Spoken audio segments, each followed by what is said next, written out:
my God, I can't even describe how emotionally drained I am after watching that. I'm absolutely exhausted. Hi guys, and welcome to the Walsall vs Sunderland match review. Now, there's quite a bit to get through. I'm going to try and keep it to a minimum because I feel like rambling on for absolutely ages today because I've got such a mixture of joy and anger that I'm going to end up just losing track.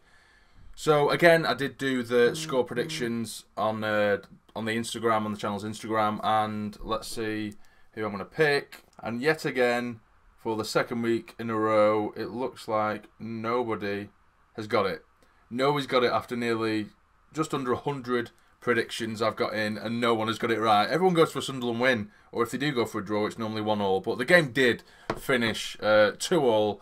And that isn't the end of the story. There's a lot to this game. So we opened up, we played Oviedo over Maguire. Maguire had, or at least Jack Ross said that Maguire was a doubt for this game, so he did drop to the bench, and Oviedo took his place. And we come out, particularly for the first 20-odd minutes or so, we were absolutely fantastic. I thought, you know, all I wanted from this game was a reaction from the last game, because the performance was so goddamn poor against Wycombe. And we really did. There was some fantastic football being played. We had chance after chance. Well, we probably had about a good 3 or 4 chances in the 20-odd minutes I'm referring to, and we had at least 12 corners, I think it was, in the opening period as well, which I know don't mean anything really, but still, it just shows, you know, how often we were in their half. They didn't look like anything, to be honest with you, and I've always given credit to opposition sides when it's due, but they looked shit. They really did look shit. I think their only half-decent player, or at least looked like half-decent player, was their number 11. He had a bit of flair about him. He was making himself a bit of a nuisance on the wing every now and then. But other than that, they didn't have anything. There wasn't one player who I pinpointed and thought, you know, keep the ball away from him because he's an half-decent player. There was no one there, really, and I thought we were going to stroll it. But Max Power, who got in the side as well, you know, I've been sitting on this and fuming on this since it happened, but of course he got himself sent off because he's so used to getting sent off now. He's such a liability, man. There's obviously debate all over social media saying whether it was or it wasn't a red card. Personally, for me, it could have gone either way. I can't get off the fence on this one. It could have gone either way. The ball's dropped for Max Power. He took a bad touch, which got away from him. To be fair, the Walsall play does come in very hard, but it is clean. Both feet are on the ground. It's still in to get it. Max Power's come in stupidly late, clumsy, and I don't even think really he's gone over the top of the play or anything like that. But he has come in very hard, very stupid, and it was late. So the referee is giving the referee a decision to make there, and he didn't have to. The ball's already been played, and he's come a good second or two late. So he's given the referee a decision to make, and he's been sent off immediately. Maybe the referee's given it, and by the way, the referee had an absolute shocker. I cannot even explain how bad this referee was, but the referee had a shocker. But by the by, it's down to Power, and I personally think that Max Power is our best quality midfielder, but I don't want to see him again, personally. I don't want to. It is January. His loan's supposed to finish in January. I don't know whether there's an agreement there. I think there is an agreement for us to buy, but I don't know whether we have to buy him, because for me, it's not good enough. We can keep saying, oh yeah, he's good and he's done this, but I can guarantee you, if we lost that game, we'd all say exactly the same. But now that we did manage to scrape a 2-2 draw, I think maybe he might get away with it a little bit, but he shouldn't. He doesn't deserve to wear the shirt if you're going to do that every single time you're out. And don't get me wrong, I love a good hard challenge, but it's just so stupid. He's an absolute moron. I can't believe how stupid a player can be. What's that is? I think, has he missed 12? Well, that's 3 sending offs. He's pretty much going to be almost banned for the duration of his loan, or for the rest of his loan. What's the point in having him here? I don't get it. I really don't get what the point is in having him here if he's going to be like that. And you know, you do it once, you know, you get forgiven. Twice, you know, maybe he's a bit unlucky. 3 times, that is absolutely ridiculous, man. And if we saw the back of him, I wouldn't moan about it. I wouldn't. It's a shame. Don't get me wrong. It'd be a massive shame, because I do think he's a class player. But we don't need a player like that. I mean, Catmull in his prime weren't as bad as that. It's absolutely ridiculous. It really is. And that completely killed the game. We were so on top. Walsall had nothing, and that completely shook us. And then Walsall had a lot more of the ball. We almost surrendered it a little bit. We turned to sort of like a 4-5-1, and we weren't even heading over to the Walsall half anymore. We were sitting back, and when we did get forward, there was nowhere near enough players committing themselves to try and get us a goal. So it did go into half-time at 0-0, absolutely livid. Referees making shocking decision after shocking decision after shocking decision, and it was just shit. So as soon as the first half starts, they score immediately. Straight away, and at that point, hands up. I think Power's lost us the game.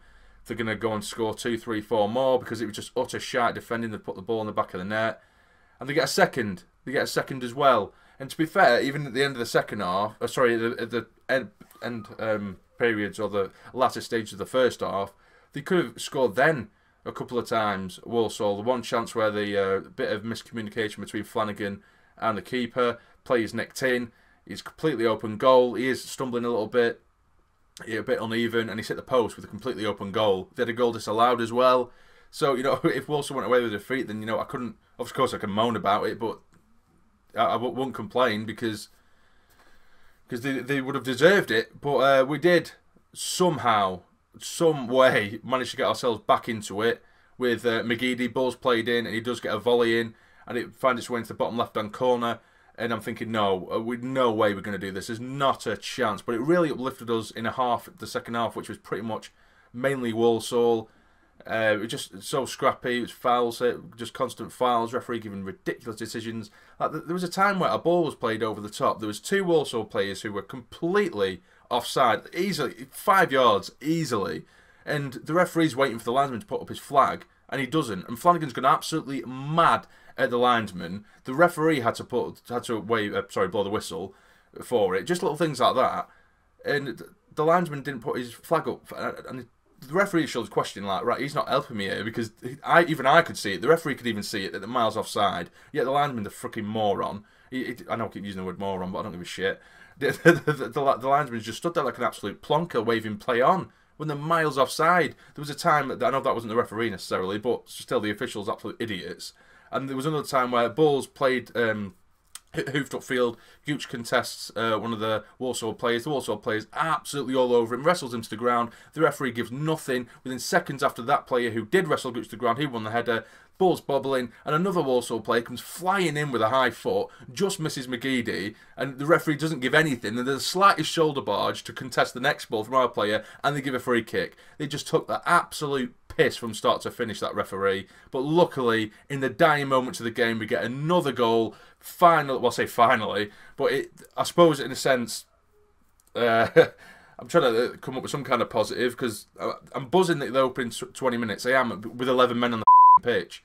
It was Power that's just ruined it. I'm happy with the response we got from the last game, but Power just come in, completely ruined it, and he's made the performance look a lot shitter than what it could have been. It could have been an annihilation. It could have been a really good performance, a really solid result, and he's completely done us over, Max Power. But as I say, we do get a second. Final moments of the game. Fans are coming on the pitch, going absolutely mad, and I think from an outsider that'll look quite pathetic. You've salvaged a draw against Walsall. Do you know what I mean? It can look pathetic, but if they watch the build-up to that game, the amount of shit decisions, the anger we've had towards Power with that stupid decision that he's made himself, that it was such a burst of release. I mean, I went absolutely mental watching the game. I was obviously watching it at home. I jumped out my sofa, going absolutely insane, and my dog actually wrapped her jaw around my arm in fear because she didn't know what the hell was going on.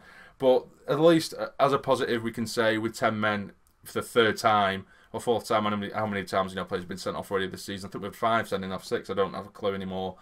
We've managed to come back to salvage something, which is again is the team spirit, which is excellent. But I hope we don't get this every single frigging week because I nearly burst a blood vessel or 5. But but yeah, as for man of the match, I can't. McGeady, probably it'll have to be McGeady because he was the only. Well, I say only threat. We didn't actually play badly, especially in the opening stages, like I say. But McGeady, he never lost it at all. He never. Normally, he's quite guilty of losing the ball constantly and taking too long on the ball, and he didn't. He was very decisive in the way that he was playing, and he just didn't stop running either. And I don't normally see that in McGeady. He ran his absolute socks off in that game, so I'll give it to him. But that is going to be the match for you guys because I need to lie down. Honestly, I'm going to have a nap. But if you have enjoyed, and you Sunderland fans, if you're happy with that result, which I am now, it could have been a lot worse, leave a like and subscribe if you're new to the channel to become a fully fledged member of the Sarny Army. But for now, you take care and stay jamming.